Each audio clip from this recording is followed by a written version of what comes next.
Fartsy time, it's fashion numbers, yeah, wow, wow, wow, wow, wow.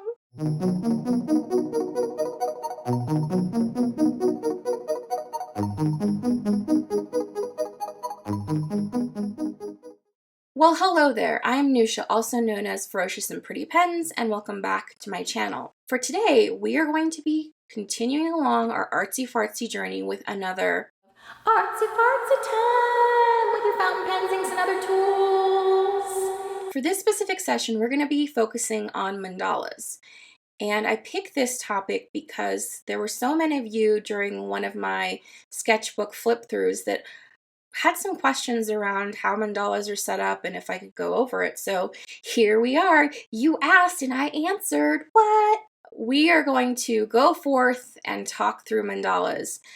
What is a mandala? If you don't know what they are, a mandala is a circular geometric pattern of sorts where the patterns repeat. It's been used through time to get people focused and to also find inner peace and zen. Now, I'm not promising that I will give you any of these things, but you'll understand why you could experience those feelings, or you might get frustrated. But I'm hoping that I teach this to you in a way that you don't get frustrated. We'll talk about the tools that you need in order to create a mandala, and we'll also go over how to properly set up a mandala. The first part of mandalas that sometimes people don't realize is that there is pre-work that you have to do to draw the circles and draw your guidelines so that you actually end up with something that is geometric. So we'll go through that, and then I'll start doing a real-time mandala. But these sessions of artsy fartsy time, I try to cap it out at a half-hour max. So we'll see what happens. The other thing too that I'll mention before we get started is that if you've stumbled across this and you heard me say fountain pens, inks, and other tools, and if you're not a fountain pen user, welcome, welcome. It's okay. Don't worry if you're not a fountain pen user. We'll get you started on those at some point. So you can join up with this cult. I mean hobby. Hobby. It's a hobby. It's not a cult. If you aren't a fountain pen user, don't go. Stay. Yes, stay. Come back.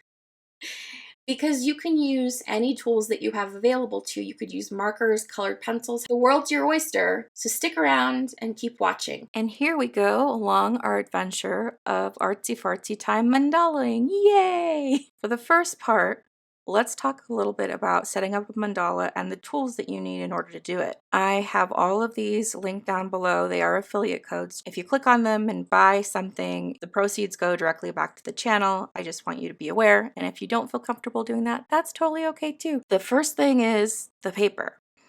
I highly recommend using dot grid paper. And that's because it's dot grid, it's gridded for you already. So it makes doing something like a mandala really easily, where you're supposed to be paying attention to symmetry and measurements and all of that stuff. The thing is, if you get your symmetry and measurements down before you start designing, it makes the rest of the process a lot more meditative. So I just wanted to point that out, but if you just have a regular old piece of paper, that's okay too. The other things you see here are a compass rose. You guys remember these from school back in the day? I don't know if you can have these in schools anymore because this is considered kind of a weapon. It's a little, ow, sharp. I'll show you how to use this. Next thing is an HB pencil. I love HB pencils, and this is the brand that I really like, Mitsubishi. Yes, Mitsubishi is also a brand of car. They also do make pencils, and I absolutely love this one. Next piece is a ruler. And if you have just something with a straight edge, like a piece of cardstock or a piece of paper that's not going to move around if you're trying to draw a line, then that works too. And then there's also this thingy. I found this thing, if I could pick it up. I found this thing on Amazon, and it's called a Helix. And it's supposed to allow you to draw circles really easily, but there are some drawbacks to this.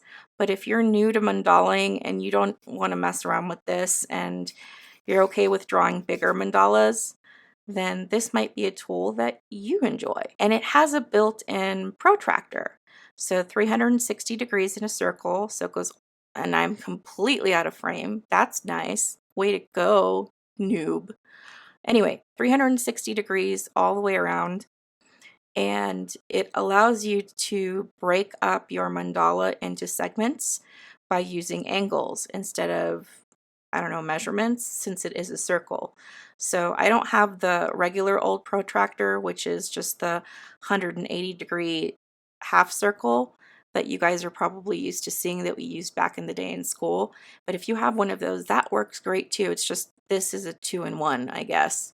So now I'm going to show you how to set up the mandala using the compass, and I'll also show you how to set it up using this tool as well, because there are certain drawbacks to this tool, and I think it's important you know what you're getting into if you choose to go this route. Okay, so the thing with mandalas is they are concentric circles is the basis of it. And those concentric circles are usually divided up into pie slices, if you will. And in those pie slices, you have certain patterns that are symmetrical that get repeated around the mandala itself. I'll put a couple of examples of mandalas that are not mine, but that might show you and give you a little inspiration, if you will. And insert them here. Da -da -da, da -da -da, da -da -da. And as you can see, there's that symmetry that goes around all the way. And the only way to get symmetry like that is actually doing the pre-work and setting up the mandala the right way from the very beginning. So if you want to be lazy, it's totally fine and just draw circles and not worry about the symmetry. That's cool. And that is a form of art. Art is art. It is what it is. Whatever makes you happy. Let me show you the proper way to set this up. With a compass, if you don't remember using one of these, this piece in the middle allows you to open it up and close it. For the very first circle that we're going to draw, we're going to have something pretty gosh darn small. So we're going to start here, and I'm actually going to pull this lead out so that it is something more usable. The other thing I'll mention with this is I said this was sharp. Now, when you're using dot grid, it makes it a little less conspicuous if you poke through the paper. So try to be kind of gentle as you're doing this. But all you do is, let's say that I'm going to use this dot right here as my center. All you're going to do is you're going to set up there. You're going to set your stabby piece up there. I don't know what that's called. And you're just going to draw around it, keeping that stabby piece in that center. So there you go. There's our first circle. Editing Nusha here. Now, I know it's really blurry for when I'm using the compass, but just bear with me. I didn't have another camera to be able to shoot it properly, but just know that when you are putting it down, you have the point that goes in, and then the piece of the compass that has the lead in it, and you're just basically dragging the piece that has lead on the paper around the center. So hopefully that helps, and again, I'm so sorry that it's blurry, but 'tis what it is. Maybe someday when I'm a real YouTuber, I can afford multiple angles and multiple cameras. And then from there, I'm going to open it up a little bit and make the next one a little bit bigger. And you can make it as big or as small of a concentric circle as you want. Thing to be aware is I didn't do this the right way, and I didn't close off or tighten this piece, so the lead moved a little bit. So there are versions of this compass that come with a mechanical pencil, and I would love to get one of those, but I already have this one and I can make it work. So until I get super frustrated one day and go, no more, I'm just going to keep using this one. Okay, now the next one is going to be a little bit bigger, so we're going to open it up a little bit more, and we're going to go right there in that dot that we were in before, and you'll feel it when it hits into the groove of where you were before. And we're going to draw another circle. Whee! Look at that. Circle, circle. And then open it up some more.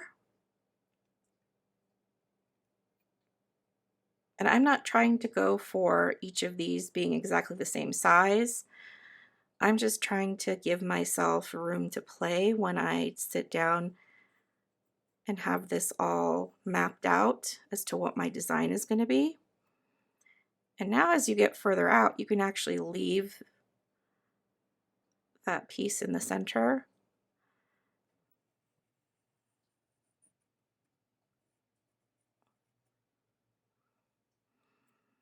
And you'll notice how the ones that are in the middle of closer to the middle of the circle are closer together. And I did that on purpose because you're going to want to have that area be where you do some of your fine lining and details, because it's a lot smaller of an area to fill versus as you get further and further out. But you can randomly put in a smaller one, put in a bigger one. It's whatever you want it to be. And then I think the last one will make it.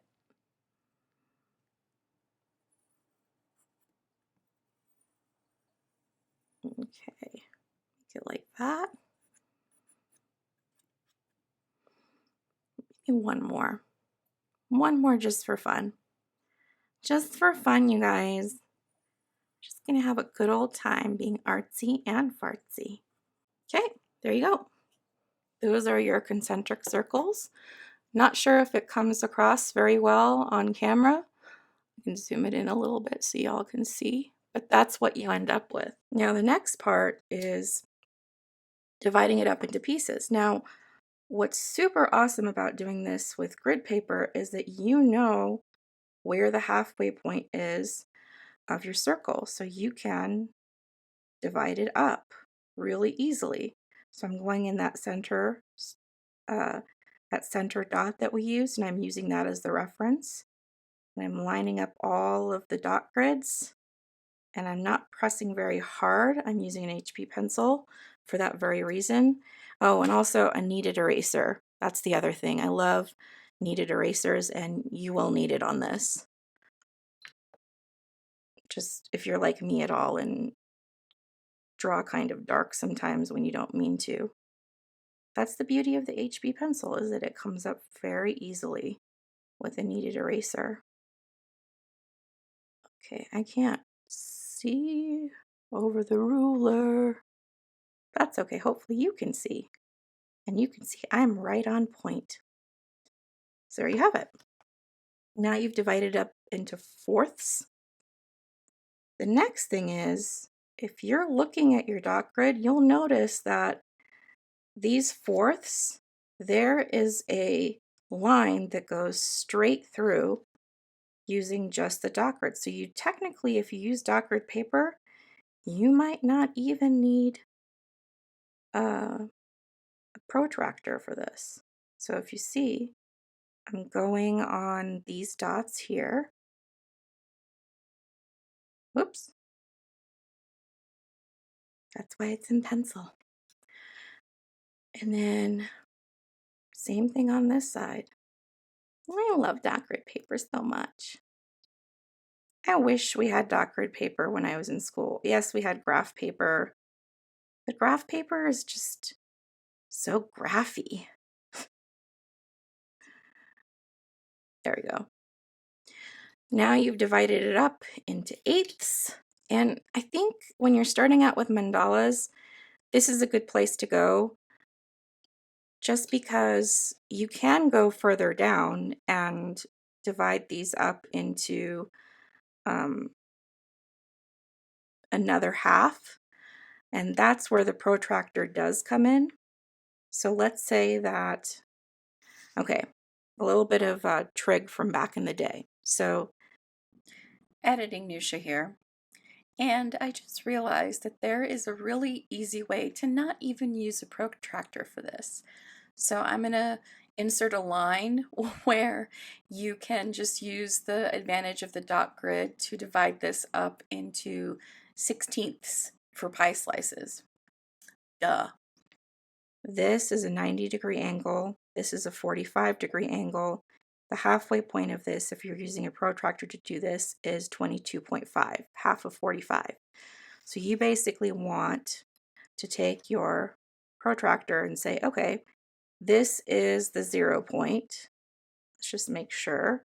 That's the 0 point. It goes to the center of the circle. 22.5 is 22.5 is about here, which seems kind of off, quite frankly. Hold on a second. That's the problem with this too, is that it's a little difficult to use sometimes. We put our start here, do that, and that's 45, 22.5. Yeah, that makes sense. So you could do that, but I'm not gonna. I just wanted to show you really quickly what that would look like. And let me take it a step further and not be lazy. So you want it to go through the center, and you would just use where you set this here, go through the center, and you can chop both of those in another half. So hopefully that made sense. Nobody said that there would be math used in this, and if you have kids and they say, I'm never going to use this, this is where you tell them you might end up doing artsy fartsy time, and if you do, you're going to use this. So learn it, please.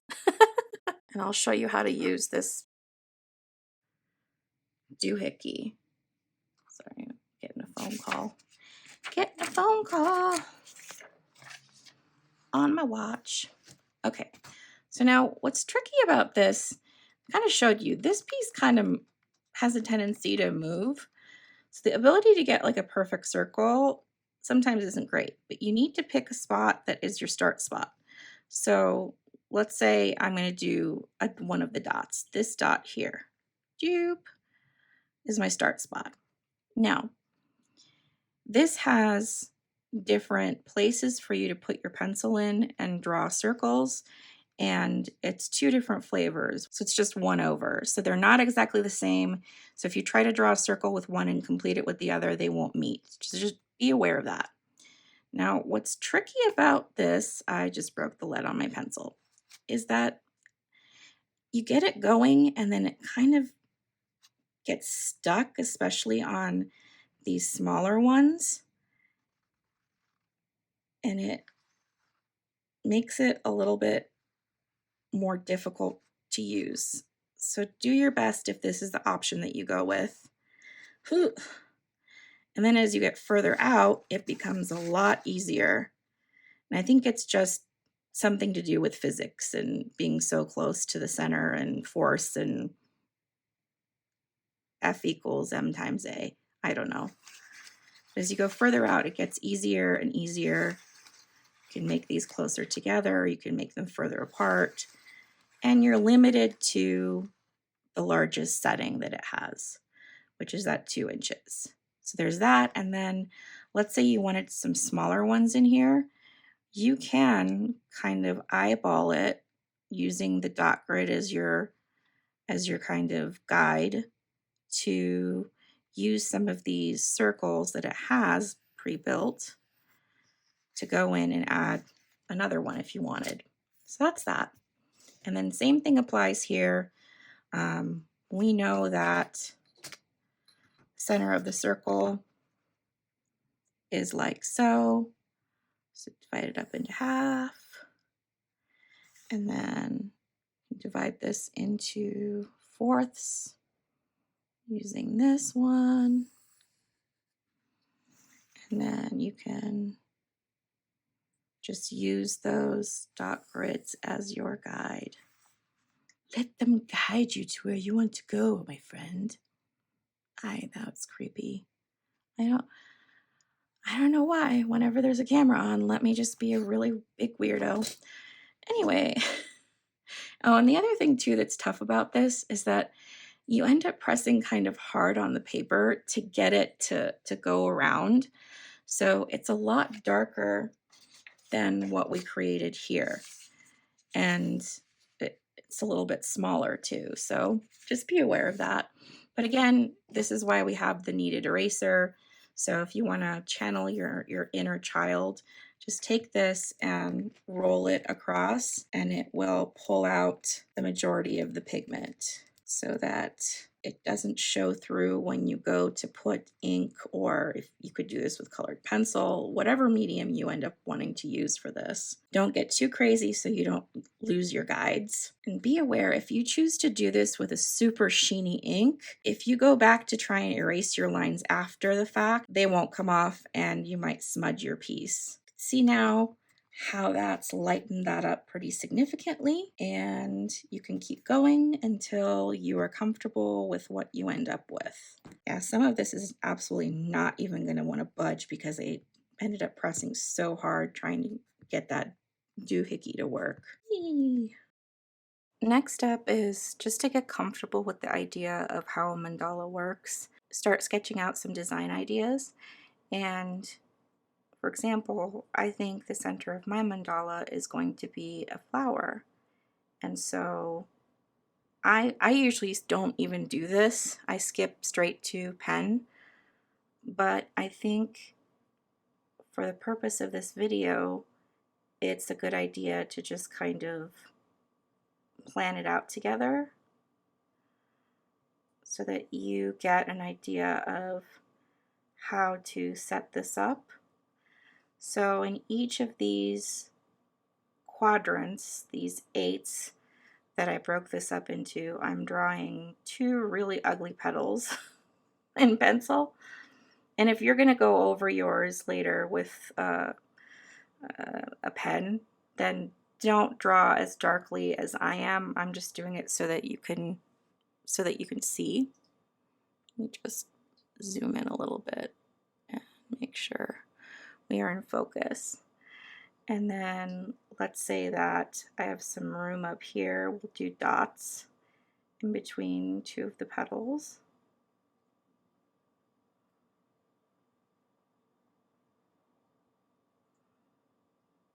Again, this is super beginner friendly, nothing super crazy.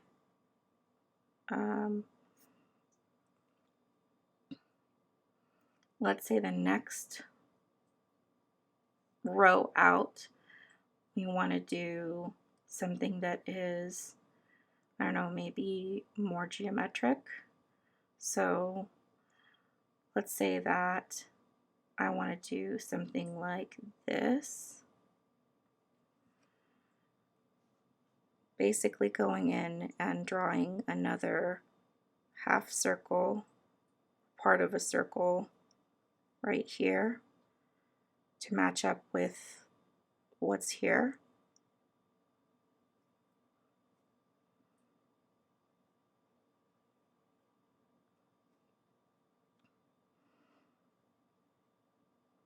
That could be the next row. And then inside this, you could color this all in. You can do whatever you want to do here. The idea is just to kind of let your creative juices flow a little bit and realize that you're doing this in pencil, so it's not that serious. And then let's say for the next row, we want to do something like this, where we're going to go and draw a petal. We're going to do the same thing over here. Same thing over here. Again, this is all about symmetry. That's the thing about a mandala. All about that symmetry. That dot grid really does help you visualize this a little bit more. And maybe in here we do something like this to give it some flair. It's very similar to the petal shapes that I went over in one of the last Artsy Fartsy times. So it's all kind of coming together, I guess, with different shapes that we've done and different things that we've tried. And make sure as you're doing this, same as what I said during that specific artsy fartsy time with the petal patterns and things like that, that when you are using a fountain pen, you're always going in the same direction so that you get the advantage of the ink pooling. Then let's say here, we're going to do another one of these like that. So you're touching the top of this circle. You might not be able to see it very well, and you're still maintaining the symmetry. You can go in and fill it in. And let's say here you're just going to put a circle as a design element. That's that row. And then the next row could be something like, let's say we do a heart shape like that.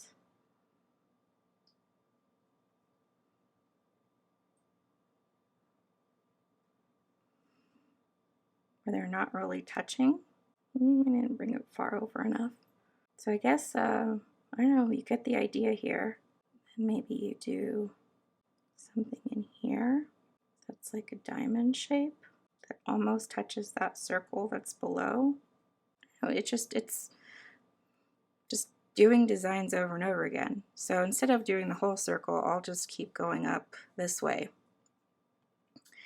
And that should give you a little bit of an idea of what the final will look like.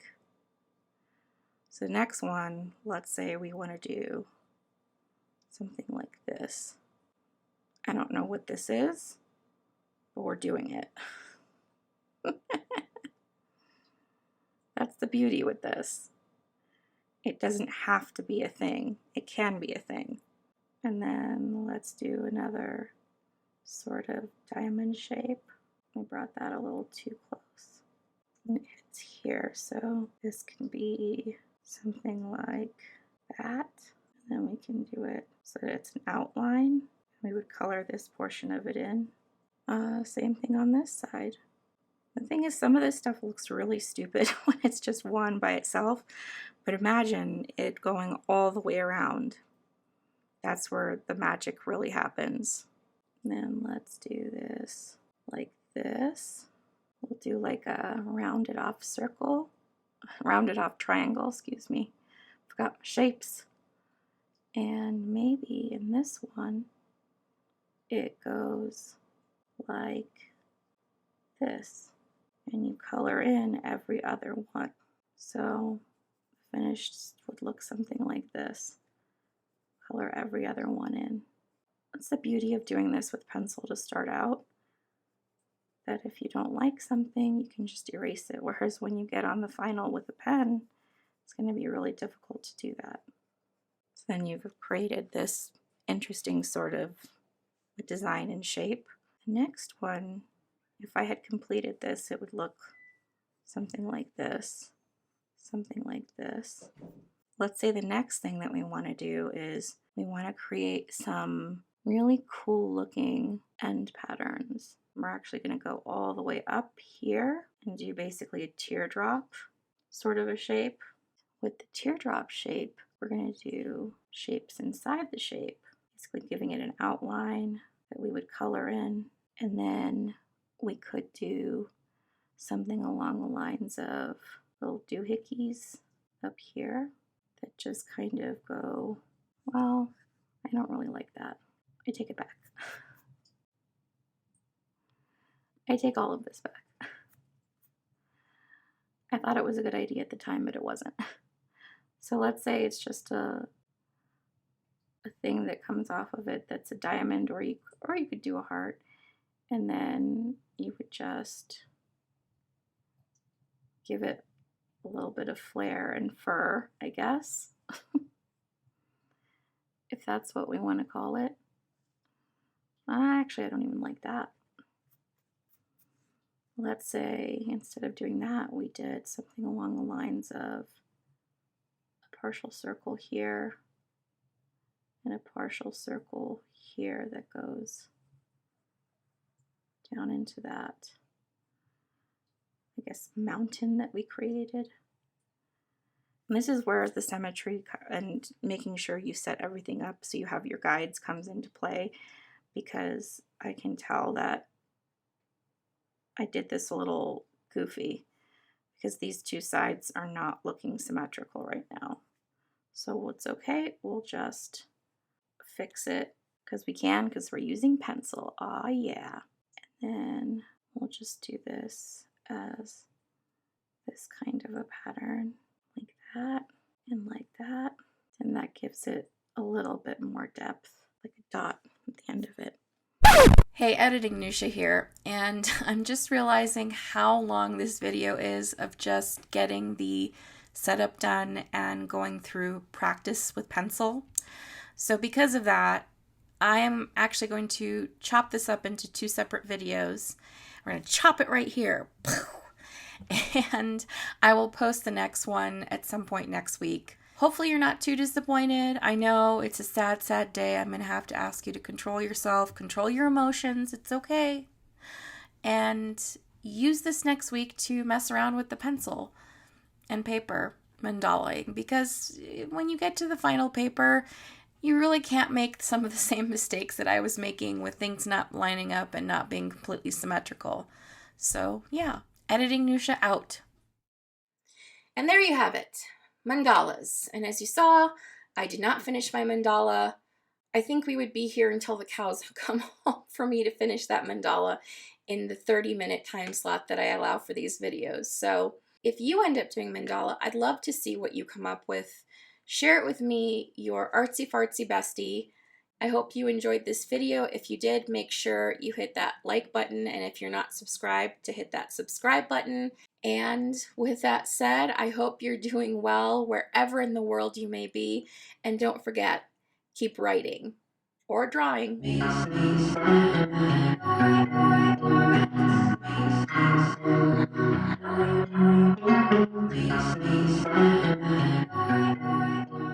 On today's episode, are these episodes? I guess we'll call them episodes. For today's episode, but it's not really an episode, because I'm just now realizing